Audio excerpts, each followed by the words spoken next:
Mpendwa na msikilizaji wa kipindi chetu pendwa, kipindi cha Kesha la Asubuhi, na wakaribisha tena katika somo la asubuhi ya leo lenye kichwa cha habari au kichwa cha somo kinachosema kuelekea katika lengo. Ni Julai 30. Fungu kuu linapatikana kitabu cha Wafilipi sura ya 3 mstari wa 13 na wa 14. Anasema, ila natenda neno moja tu, nikiyasahau yaliyo nyuma, nikiyachuchumilia yaliyo mbele, na kaza mwendo niifikirie mede ya thawabu ya mwito mkuu wa Mungu katika Kristo Yesu. Wafilipi 3:13 na 14. Nawakaribisha tena, tuombe. Asante Baba na Mungu wetu, nakushukuru sana kwa ajili ya rehema zako. Neema yako ni kubwa sana katika maisha yetu, kwa umetuamsha salama tukiwa wenye afya njema. Jina lako litukuzwe. Masaa haya na kipindi hiki tunajikabidhi mikononi mwako, sawasawa na utukufu wa jina lako. Umekuwa pamoja nasi siku mzima na kutuamsha salama. Tunasema asante. Sifa, heshima, nguvu na utukufu vikurudie wewe milele na milele, kwa kuwa unastahili, Mungu wetu. Tunaomba ukanene nasi kwa asubuhi ya leo, mwanzo hadi mwisho, katika jina la Yesu, amina. Nawakaribisha tena wapenzi watazamaji na wasikilizaji kwa somo letu, lakini usisahau kusubscribe, kulike, kucomment na kushare somo hili, ili wote tuweze kubarikiwa tulio safari moja ya kuelekea mbinguni. Linaanza na kusema, Paulo alifanya mambo mengi, alikuwa mwalimu mwenye hekima. Barua zake nyingi zimejaa masomo ya maana yanayoweka kanuni sahihi. Alifanya kazi kwa mikono yake, kwa sababu alikuwa mtengeneza mahema, na kwa njia hii alipata riziki yake ya kila siku. Alibeba mzigo mzito kwa ajili ya makanisa. Alijitahidi kwa bidii sana kuwasilisha makosa yao mbele yao, ili wapate kuyasahihisha na wala wasidanganywe na kuongozwa mbali na Mungu. Siku zote alikuwa akijitahidi kuwasaidia katika shida zao, lakini bado anasema, natenda neno moja tu. Majukumu ya maisha yake yalikuwa mengi, lakini daima aliweka mbele yake hili neno moja. Utambuzi wa kudumu wa uwepo wa Mungu ulimbidiisha kuweka jicho lake daima likimwangalia Yesu, mwanzilishi na mkamilishaji wa imani yake.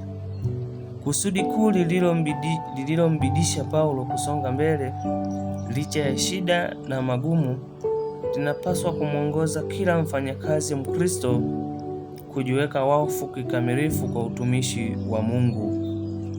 Vivutio vya dunia vitawasilishwa ili kumvuta kutoka kwa mkombozi, lakini anapaswa kusonga mbele kuelekea katika lengo, akionyesha kwa ulimwengu, kwa malaika na kwa wanadamu kwamba tumaini la kuona uso wa Mungu linastahili juhudi zote na kafara ambazo upatikanaji wa matumaini hili unahitaji.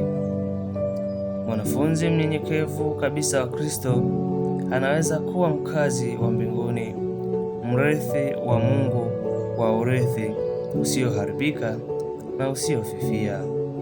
Laiti kila mtu angechagua zawadi ya mbinguni na kuwa mrithi wa Mungu wa urithi ule ambao hati yake ni salama kutoka kwa mharibifu yeyote, ulimwengu usio na mwisho. Ndiyo, usichague ulimwengu, bali chagua urithi ule ulio bora. Songeni mbele. Himizeni njia yenu kuelekea katika lengo kwa ajili ya thawabu ya wito wetu mkuu katika Kristo Yesu. Hivi karibuni tutashuhudia kutawazwa kwa mfalme wetu. Wale ambao maisha yao yamefichwa pamoja na Kristo, wale ambao katika dunia hii wamevipiga vita vizuri vya imani, watang'aa kwa utukufu wa mkombozi katika ufalme wa Mungu. Na somo letu siku ya leo linazungumzia katika kuelekea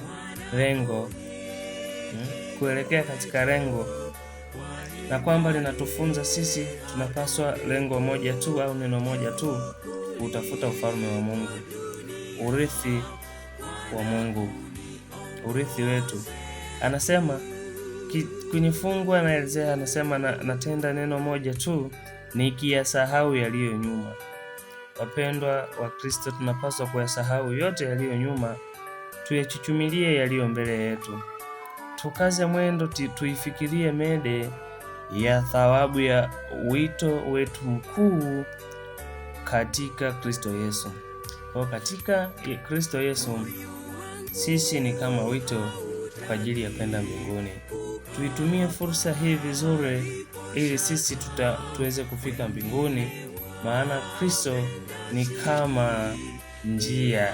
Kristo ni njia ambaye anasema wito wetu mkuu wa Mungu katika Kristo Yesu. Kwa wito wetu ni katika Kristo Yesu ambao Mungu anatuita kupitia Yesu. Tunapaswa kila mmoja wetu kujiandaa kwa ajili ya kuelekea mbinguni. Mungu atubariki sana kwa somo hili, na somo letu linaishia hapa. Basi na tuombe kufunga. Asante Mungu, tunakushukuru. Umekuwa pamoja nasi, umetuongoza katika somo hili. Isiwe tu bure Yesu, likatuponye mioyo yetu, likatusaidie sisi kukaza mwendo katika kuitafuta mede ya thawabu ambayo umetuandalia. Tusaidie Yesu katika kupiga hatua, ukatushike mkono na kutuongoza, maana peke yetu kwa nguvu zetu sisi wenyewe hatuwezi, ila kwa wewe tunaweza. Tunasema asante kwa kuwa umetuongoza. Sifa na utukufu tukurudie wewe milele na milele. Ndivyo tuombavyo kwa imani katika jina la Yesu. Amina. Mungu atubariki sana. Mbingu juu kuliko dunia, Bwana uniongoze juu.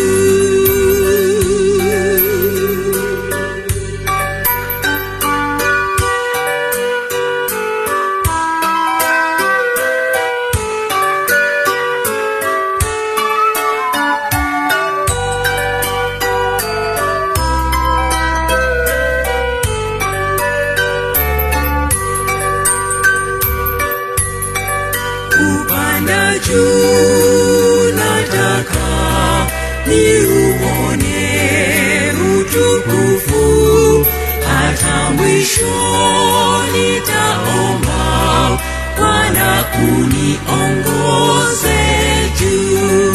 Bwana uniinue juu kwa imani, hata mbingu juu kuliko